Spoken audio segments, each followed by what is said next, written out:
If this video is finding you, it may be because you are in debt like me. I have 11 credit cards, about $69,000 in credit card debt. But even if you don't have that amount of credit card debt, maybe you are struggling with credit card debt in smaller amounts, working through it on a monthly basis. Or maybe you don't have any credit card debt at all. Maybe you're someone who has always been responsible and you put money on credit cards each month and you pay them off. I get it. I've been there too. 10 plus years I used to put money on credit cards just for the rewards or whatever it may be, and I always pay them off. But for the past 10 years, that has unfortunately not been the case. So no matter where you're at on the spectrum of credit card use and debt, we can learn from each other. There's an opportunity for those of us who are in credit card debt to learn from those who are responsible, and for those who are responsible with their credit cards, to understand where people like me come from and our mentality and what we're trying to do to get out of credit card debt, because we all want to be free of credit card debt. Now I have been, over the past few months, we have been ghosting credit card spending. It's not happening anymore. There was a time when, you really think the mindset that people have that use credit cards and carry balances, their mindset is, these are things that I have to have. These are food, shelter, water, that kind of stuff. But it's not the case. When you look at the statements and you look at the line items, they're not those things. They're wants, they're desires. They're not necessary, not needed. That's the one thing that we found out, is that our mentality is flawed. We're thinking that we're spending on things that, that are musts to live, but they're not musts. They're desires and wants, and it's selfish behavior, and it's flawed behavior. Now, I've been living in the shadows for some time now. But my parents don't know that I've been in credit card debt for 10 years. My friends don't know. Only my wife knows. It's only us. We hide in the shadows. When you do that, it's a very delicate line to walk. You can't do all the things that you want to do, that other friends want you to do. My wife's friends always kind of ask her to go out and do this, go do that, and a lot of times, she has to turn them down. There was a time when she didn't, but we are on the right path now. So we do have a 3-year plan to get out of debt. It's going to be rough.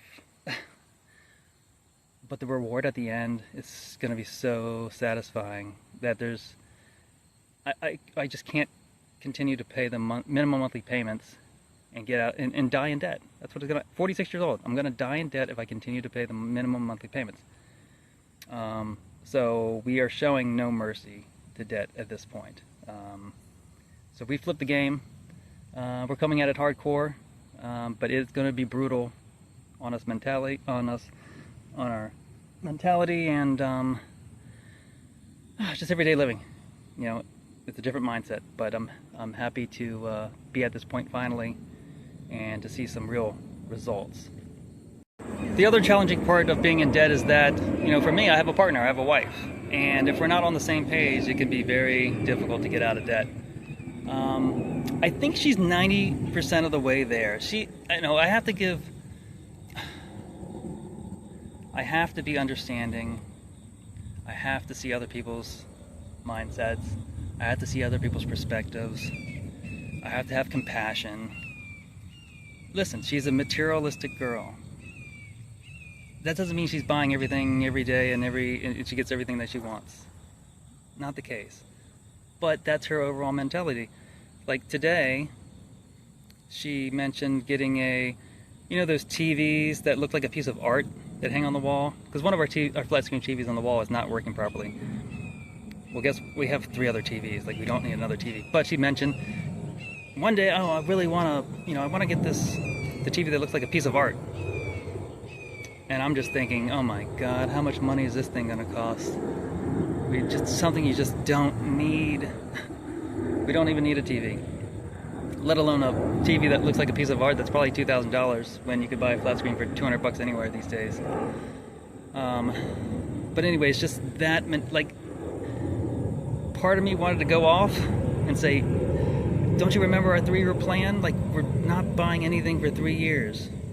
Like, we want our freedom back. Don't you understand when we have our freedom back, like, how awesome you're gonna feel, and you are gonna be able to buy that piece of art TV that you're not gonna have to put on credit cards. You can buy it clear on out because we have so much additional money.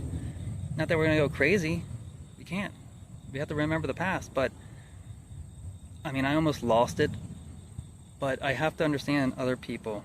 They're not thinking, you know, she doesn't think the way that she's not all in. But she's given me enough buy-in and enough flexibility on my end to do kind of what I need to do to make it happen. So, you know, I'm not gonna go off. I have to hold it in, accept what she said, and understand that it's not happening. Just the thought of it, buying it, doesn't make me feel good. So I just constantly have to bring her back, to the other side. Like, this is our plan, this is what we're doing. Just bring her back to the plan. And then time passes, and then we're good again. But they will pop up again. There'll be something else that she sees next month. I want to get this, I want to get that, and, you know, let her talk. I'm gonna listen. I'm not gonna freak out, and I'm gonna slowly tell her, remind her of the plan and how good it's gonna feel. The sacrifices that we make now will pay huge dividends in the future. So anyway, going through that every day, it's stressful, but there's just another piece of the puzzle of getting out of debt, you know. And there's a fly all over me. One of the things I've done recently is, you know, I don't have credit cards in my wallet. I have them on the side. They're still there in my house, but they're not in my wallet daily use. But I've taken my check card, debit card out of my wallet. So my wallet has no cash in it. It has no check card, debit card in it. If I'm going to the office, if I'm going wherever I'm going, you know, I make sure I have gas in the car. But when I'm going somewhere, I can't stop and spend. So I used to have, really on a daily basis, I would stop, get that $3 Red Bull, $6 Red Bull. Okay, you know, I deserve it. I work hard. That's the mentality. You know, get off work and, oh man, I'm starving. Let me stop by 7-Eleven, get 2 slices of pizza for $2. The pizza tastes like crap. But that was my mentality. Stop every day. I deserve it. I deserve it on my hour drive to work. Over time, as the days add up, that becomes a significant amount of money that you just don't realize how much it is. And so stopping behaviors like that is so important. Now, it is a little crazy to kind of go places without taking a credit card, a check card, debit card, but I mean, what's the worst that can happen? I think the worst that can happen was, like, if I get stranded, my car breaks down. Okay, AAA shows up or whoever I call, and they say it's going to be a $100 charge to recharge your battery or whatever. Well, I can't do it. Or if I need a tow truck because the car broke down, and the tow truck driver stops by and says, oh, I can tow it for you, 200 bucks to your house. Well, it's just not happening. Sorry. If I have to take a 5-hour walk home to get home and abandon the car, then so be it. It's just not happening, guys. If I have to push the car an hour by myself, whatever it takes, if I have to find somebody at some point that will, you know, tow my car with a rope out of the goodness of their heart, find somebody somewhere, then so be it. But I can't, and maybe I can pay them back in 3 years when I have money. But I'm just not going to spend it. I'm not going to do it. The car is abandoned. If the police want to tow it to the impound and sell it for parts, so be it. But I'm not doing it anymore. So don't take cards in your wallet. I have no money on me, no cards on me, ever. I'll end on this thought. I've been doing a lot of walking recently, like an hour a day. Today's Sunday and I got some time, so it's Labor Day weekend.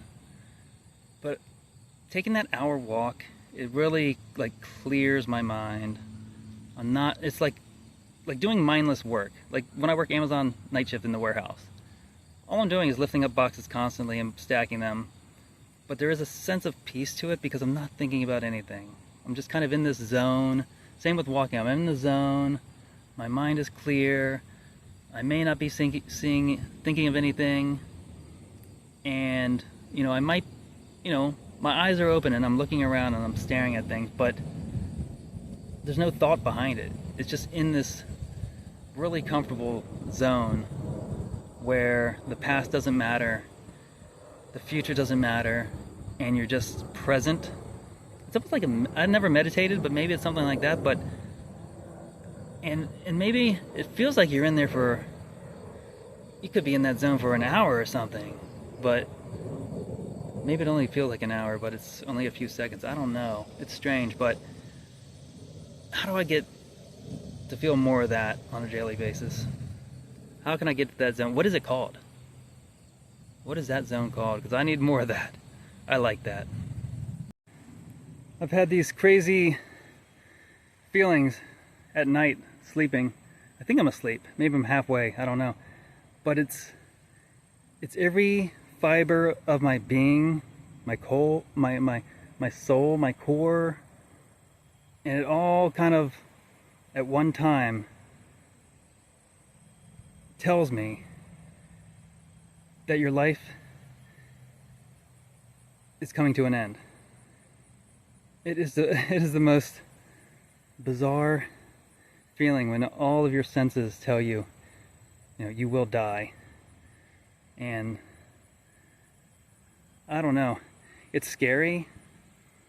It really wakes you up and you're just like, your heart's pounding, you're just like, holy cow, this life doesn't last forever. And then once I get over that shock, it's just like, I'm glad this life doesn't last forever. Maybe when I was a kid, you don't think about that stuff, but man, life was good when you're a kid. You don't need any money.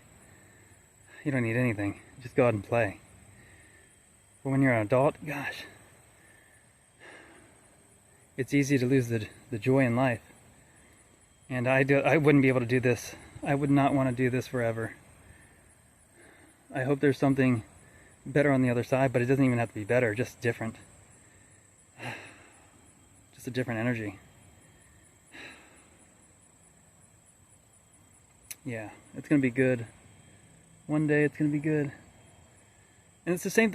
And then so those dreams, nightmares, whatever you want to call it, impending doom, those have ended a few months ago. But the new thing that I have is that I'm walking somewhere.